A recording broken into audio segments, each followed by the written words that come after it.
Hey everybody, Bruce here with Traveling with Bruce. More news on the cruise ship front. Today is April 13th, 2020, and it has to do with the publicly traded cruise ship companies and specific news from Carnival. More sailing cancellations reaching deeper into the summer months. Thanks for subscribing to my channel. Thank you for giving my videos thumbs ups. Thank you for your comments, updates, any news that you hear you think I should know. Thank you for letting me in on this. Thank you for joining my Facebook group page, and thank you for following me on Instagram. We do appreciate it very much. Let's get right into the headline. This being April the 13th, I've been covering cruise ship news now regarding cruise cancellations, and the cruise lines started canceling cruises to March, then they extended it to April. Lately, just last week, they said we weren't going to do anything until May. We just found out this morning, within the hour, Carnival has announced no sailings until at least the 26th of June. So folks, there won't be any cruises now until basically the beginning of July for the Carnival brand. Now, Carnival owns 9 different cruise lines, and this is to do with Carnival only at the moment. However, don't be surprised as the day and the week wears on that not only will Carnival have its other brands join in, but the other cruise lines will likely follow. Now, the question is, why would Carnival announce something like this on a Monday? Simply put, the CDC has come out with a 100-day no-sail ruling for any cruise ships using U.S. ports, and Carnival, I think, is just getting ahead of it. They just see the writing on the wall. They really know that they really cannot sail through the month of June. The virus scenario happening in the U.S. right now is still reaching its peak. This is, like I say, coming to mid-April.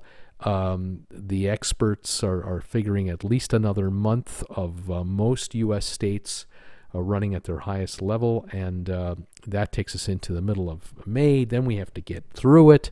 That's going to take another several weeks, and really, personally, I think even late June is optimistic. I have been reading a lot of information this last 24 hours regarding other businesses and how they're addressing it and what their thoughts are. I'm mainly talking to you about, of course, airlines.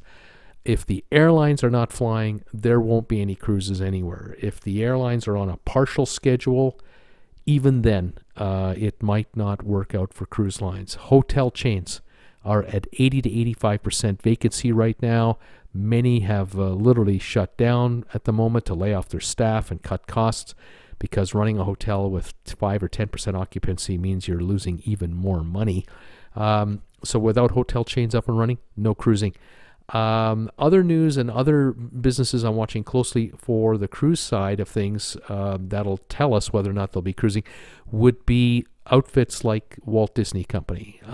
Disneyland in Los Angeles, Disney World in Orlando, and Disney properties worldwide are all shut down. Today, an announcement was made by the Disney Company along with the union that supplies Disney with tens of thousands of workers in Orlando. The Disney World properties employ approximately 70,000 people full-time. 42,000 union members have agreed that as of the next couple of days from now, their full pay will end from Disney. Disney's been paying everyone full salaries up until just about now, and Disney will furlough 42,000 employees, all unionized, that make between $12 and $20 an hour. But all of these folks will be provided with all of their health care. That will still be offered, paid. All of their pension benefits are in place, their seniority, their jobs. No one's getting it laid off or let go. When Disney reopens, everyone's guaranteed employment again, but Disney and the union agree neither of the two can tell anyone what date this will take. So there's just a snippet of info for you. If Disney World doesn't open in Orlando, and Disneyland doesn't open in California, there'll be no cruises.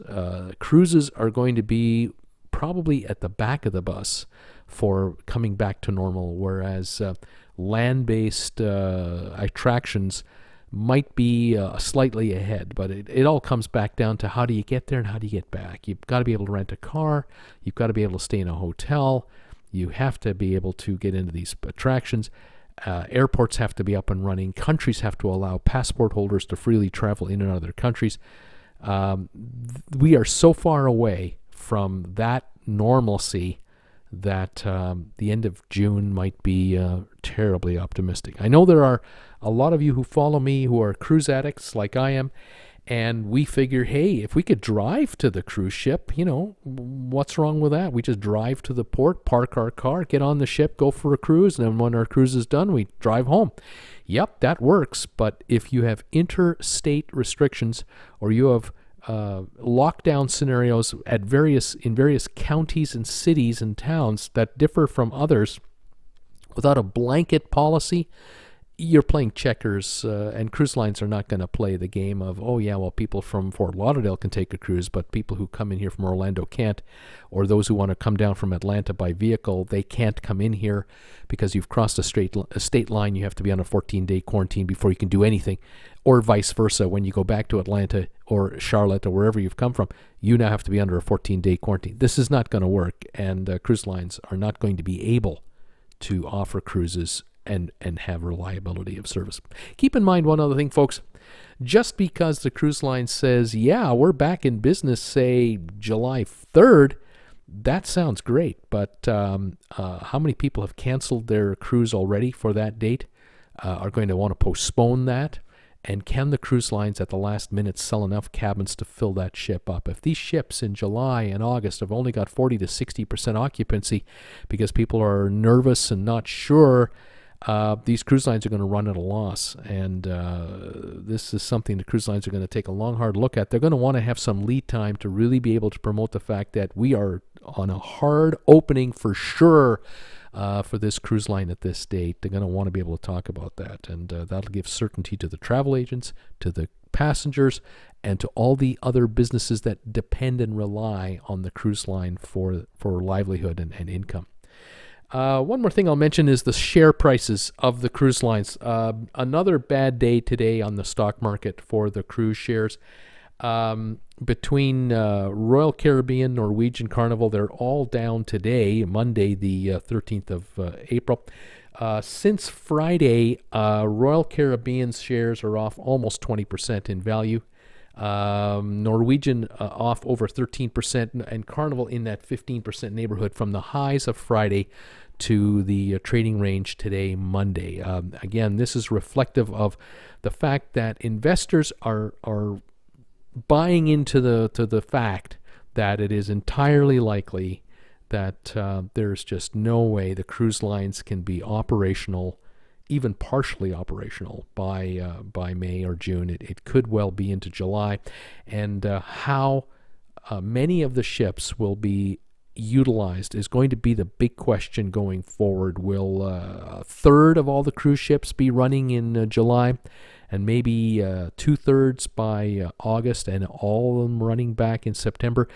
Keep in mind, folks, these cruise lines in the last 2 to 3 weeks and going forward now are really working hard to repatriate the crews that are on these cruise ships. Some of these ships have as many as 2,200 staff. If you're talking about an Oasis class ship, if you're talking about a smaller, older Carnival or Royal Caribbean or Norwegian ship, you're talking about 650 to 1,000 crew per ship. And these cruise lines are going to be looking at least an 80% reduction in crew numbers. If you do that, continue to do that for at least half your fleet or 2/3 of your fleet, it means that much of your fleet will not be able to start up within a 1 or a 2 week turnaround. It's going to then take a 30-day turnaround time to get these ships back up and in business again. And that is why I'm looking at the fact that the cruise lines would like to start cruising by the end of June, but in reality, they won't be up and running with all of their ships until probably September, October. And folks, that is assuming we don't have a second wave of this illness that takes over from somewhere unexpected and crosses the planet all over again, because we've been relaxing travel rules and airline rules and that kind of thing. So there's a lot to keep in mind here. A lot of uncertainty, and uncertainty really keeps a lot of people at home and keeps them cautious. And so there you have it. That's the overall feeling at the moment out there. We know for sure that Carnival, the brand Carnival, will not sail till at least the end of June. Other ships in some territories, they've talked about no cruises for all of 2020. I know San Francisco in particular, there won't be a single cruise ship for Carnival going out of San Francisco for all of 2020.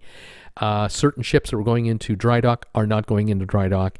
Those have all been postponed. We're now watching to see if any new ships are going to be either canceled or delayed, and also delivery of new ships. We're watching that very closely, and hopefully in the next few weeks and months we'll know the status of that. There's a quick update for you today, Monday, April 13th. Join me live tonight at 7 o'clock for sponsor members, 8 o'clock for everybody on TWB, Traveling with Bruce on YouTube. We'll talk cruise ships live with everyone, and this is a chance for you to say hi to me and for me to say hi to you. In the meantime, stay warm, stay safe, stay healthy. Thanks for watching today. We'll talk to you later, everybody. Bye for now.